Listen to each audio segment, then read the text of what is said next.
Tak ada ketegangan dan tak ada aksi walkout saat Gubernur Jabar Deddy Mulyadi menghadiri rapat paripurna DPRD Jabar, Kamis, 22 Mei 2025. Deddy menghadiri rapat paripurna persetujuan terhadap Raperda tentang investasi dan kemudahan berusaha serta penetapan hasil pembahasan laporan keterangan pertanggungjawaban, LKPJ, Gubernur tahun anggaran 2024. Ruang sidang tampak lebih penuh dibanding pekan sebelumnya, dengan kehadiran lengkap pimpinan DPRD termasuk Ketua DPRD Jabar, Buki Wibawa. Suasana berlangsung hangat. Deddy Mulyadi menyalami seluruh pimpinan Dewan. Ketika ia menyalami Ono Surono, para anggota Dewan lainnya menyambut dengan sorakan riuh, menciptakan suasana akrab.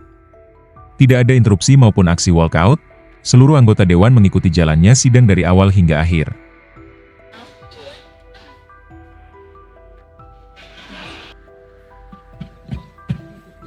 Assalamualaikum warahmatullahi wabarakatuh.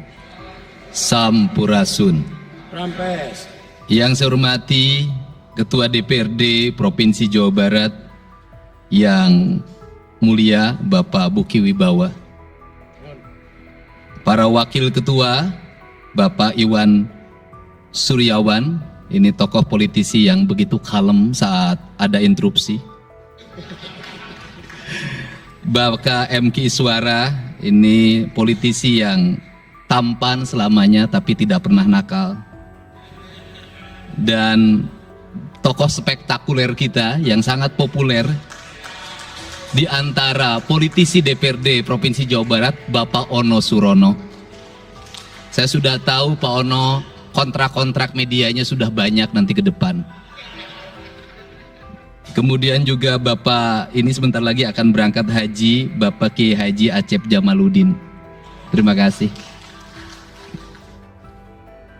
Seluruh anggota DPRD Provinsi Jawa Barat, para ketua fraksi, para ketua komisi, dan saya mengucapkan terima kasih atas berbagai otokritik yang dilakukan, baik secara langsung maupun lewat media, baik media massa maupun media elektronik.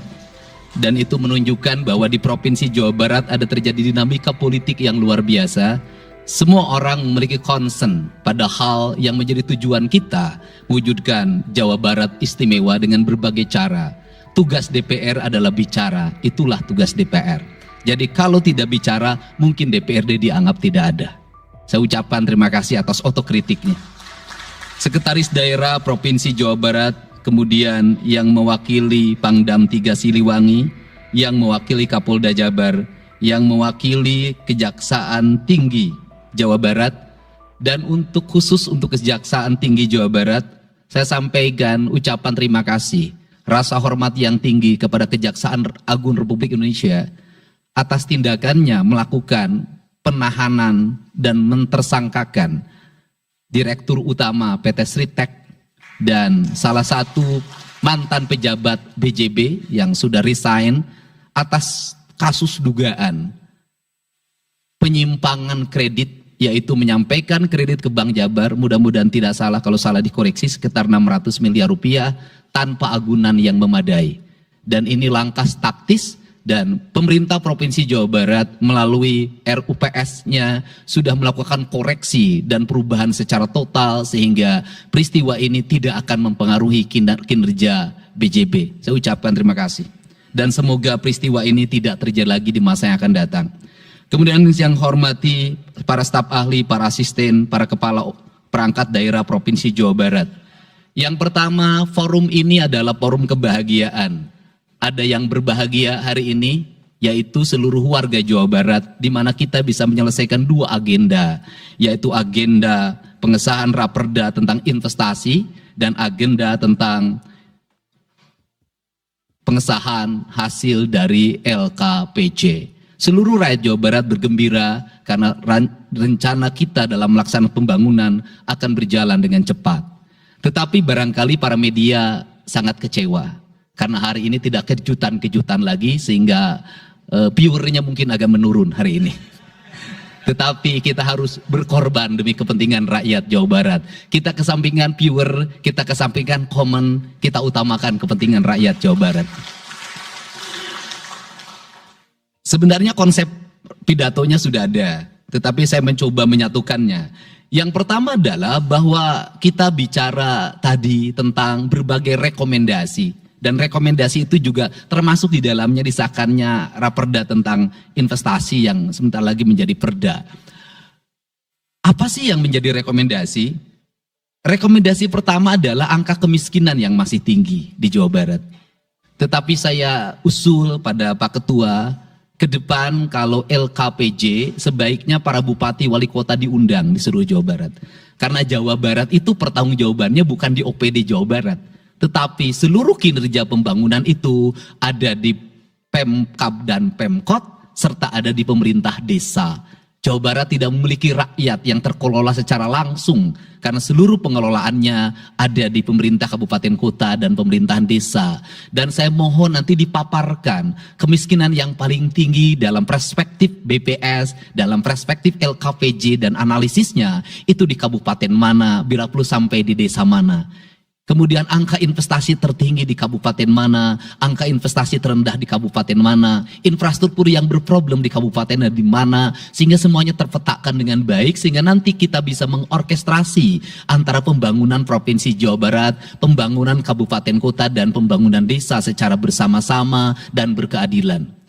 Kemudian yang kedua, bahwa investasi ini menjadi aspek yang utama dalam kinerja pembangunan Provinsi Jawa Barat hari ini. Kenapa? Karena satu, angka kemiskinan kita masih tinggi. Kemudian angka kemiskinan yang tinggi di Indonesia sebenarnya juga dipengaruhi oleh jumlah penduduk yang tinggi. Sehingga persentase kecil menurut Jawa Barat, tetapi menurut nasional menjadi besar. Keberhasilan Indonesia sangat tergantung terhadap kinerja pemerintah Provinsi Jawa Barat, pemerintah kabupaten kota, dan pemerintahan desa. Yang kedua adalah pendidikan. Yang ketiga adalah infrastruktur. Yang keempat, kesehatan. Yang kelima, pengendalian penduduk. Yang keenam adalah pengendalian lingkungan. Kemudian yang ketujuh adalah belanja pemerintah yang masih besar. Belanja tidak langsungnya, yaitu belanja untuk kepentingan pegawai. Yang kedelapan adalah pengelolaan aset. Seluruh rangkaian yang menjadi rekomendasi ini adalah tugas kami untuk meneruskan rekomendasinya. Tetapi yakinlah bahwa apa yang kami lakukan selama ini, langkah-langkah yang seringkali kontroversi, langkah-langkah yang seringkali dianggap one man show, langkah-langkah yang seringkali dianggap terlalu sendiri dan terlalu konten, sesungguhnya adalah langkah-langkah menyelesaikan ini semua. Saya memberikan contoh. Kalau saya melakukan operasi terhadap penutupan galian C, penutupan areal-areal pelanggaran terhadap lingkungan, kalau saya mengkoordinasikan terlebih dahulu dengan jajaran saya, bisa jadi operasi saya gagal. Kenapa? Karena begitu rapat, besoknya penambangnya sudah tahu apa yang akan kami lakukan. Sehingga kejutan-kejutan itu dilakukan untuk memberikan efek kejut. Dari efek kejut itu melahirkan viral. Dari viral itu melahirkan atensi. Yang pada akhirnya hari ini Jawa Barat seluruh penambangan liar bisa diselesaikan secara hukum. Dan Kapolda memberi atensi yang sangat tinggi.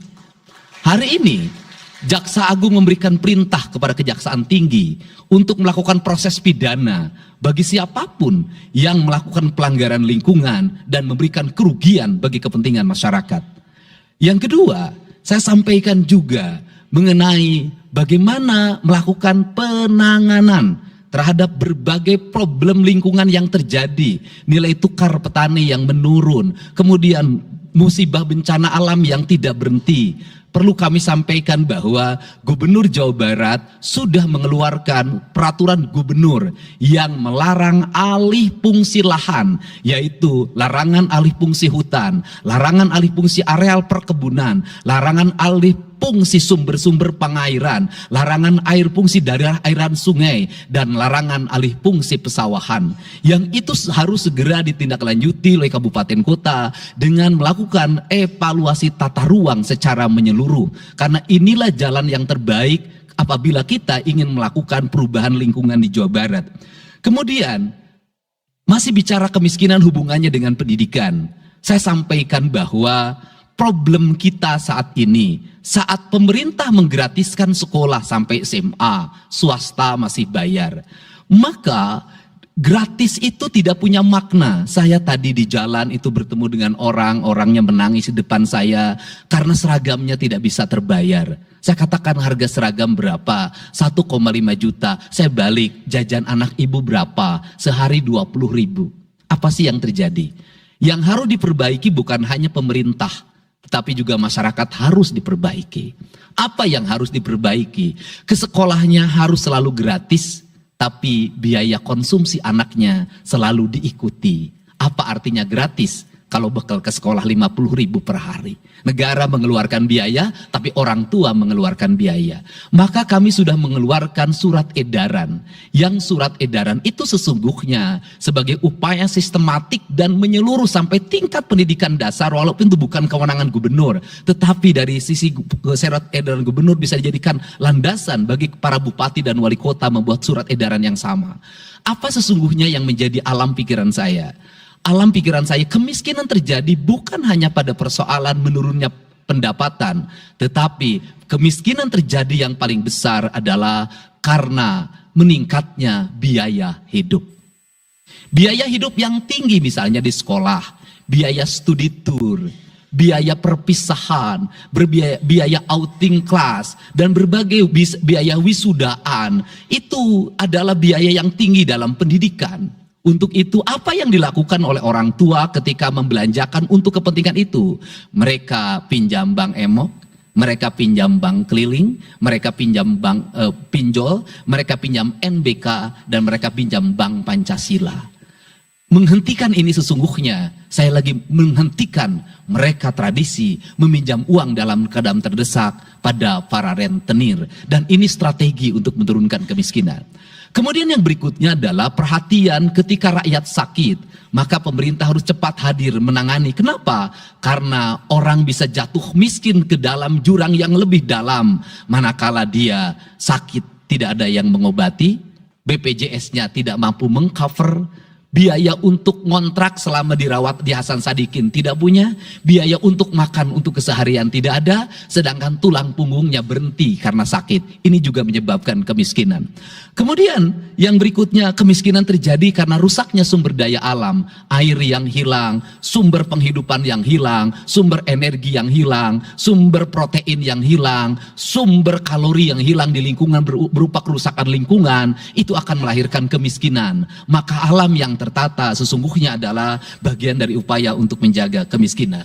Kemudian yang berikutnya adalah belanja infrastruktur yang harus meningkat, dan itu di belanja sekarang kita sudah melihat.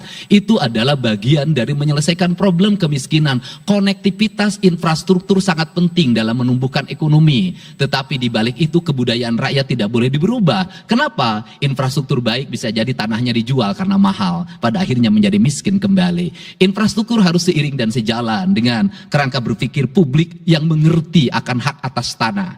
Kemudian yang berikutnya adalah pengendalian penduduk. Booming penduduk di Jawa Barat relatif besar. Untuk itu harus dibuat berbagai upaya untuk menyelesaikan problem kependudukan.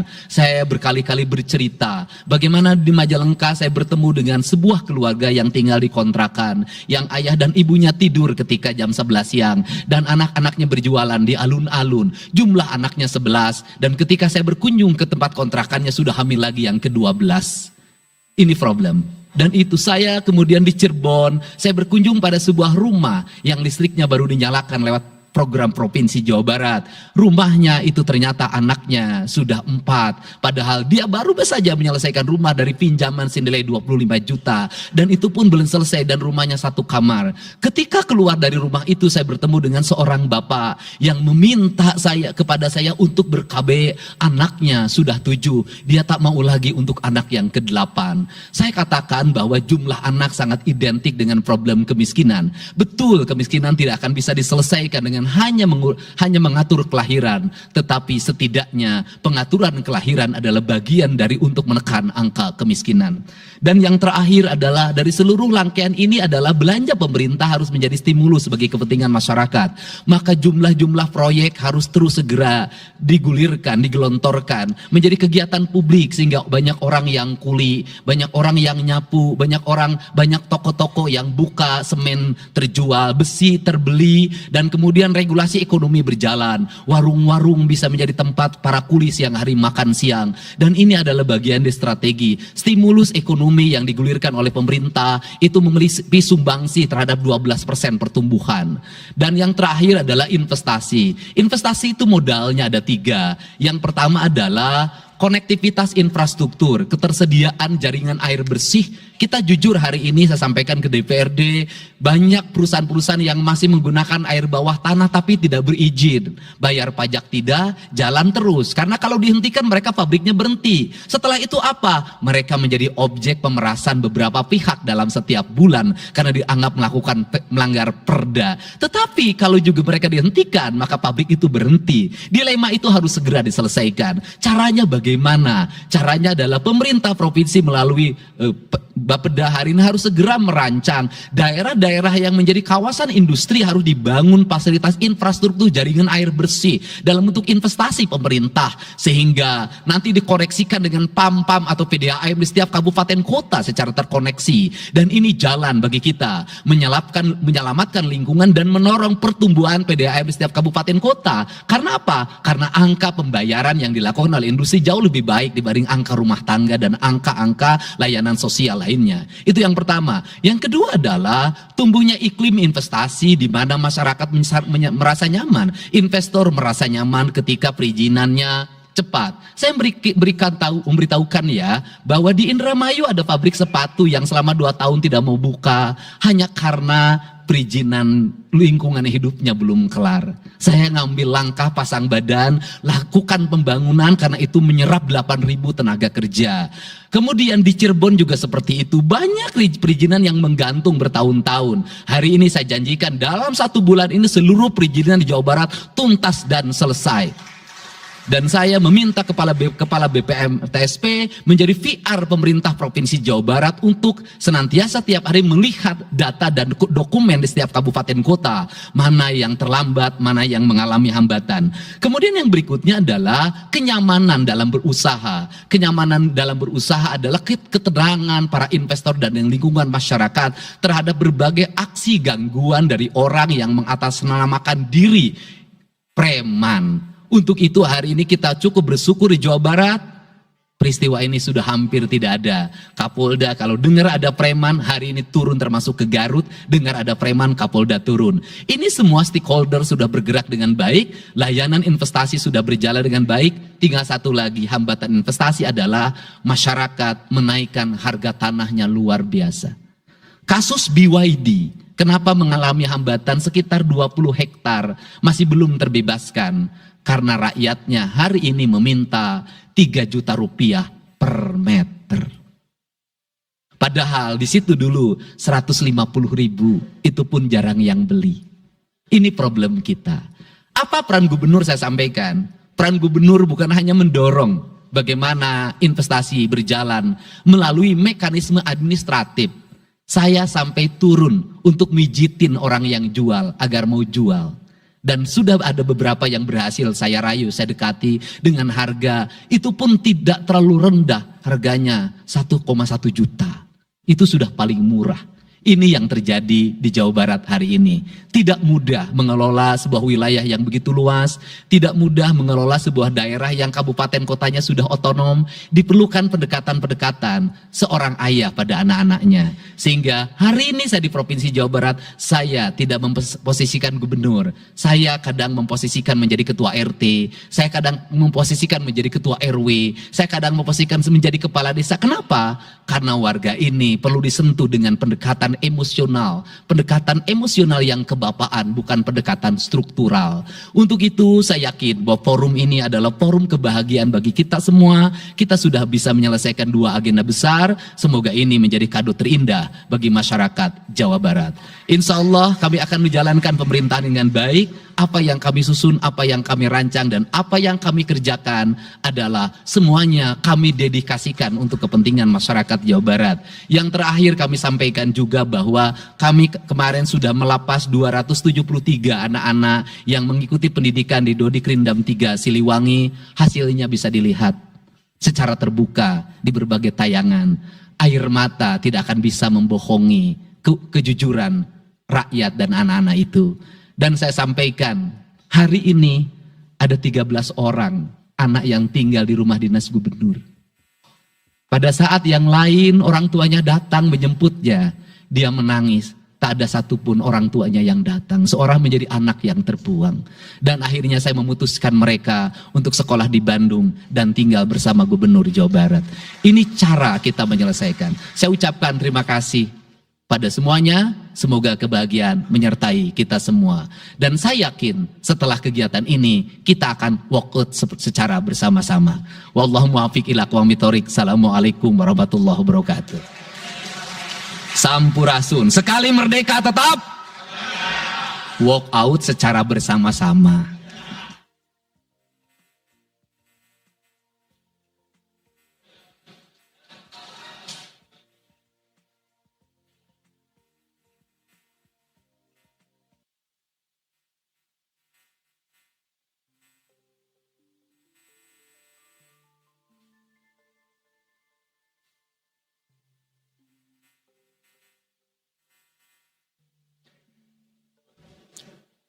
Download Tribun X sekarang, menghadirkan lokal menjadi Indonesia.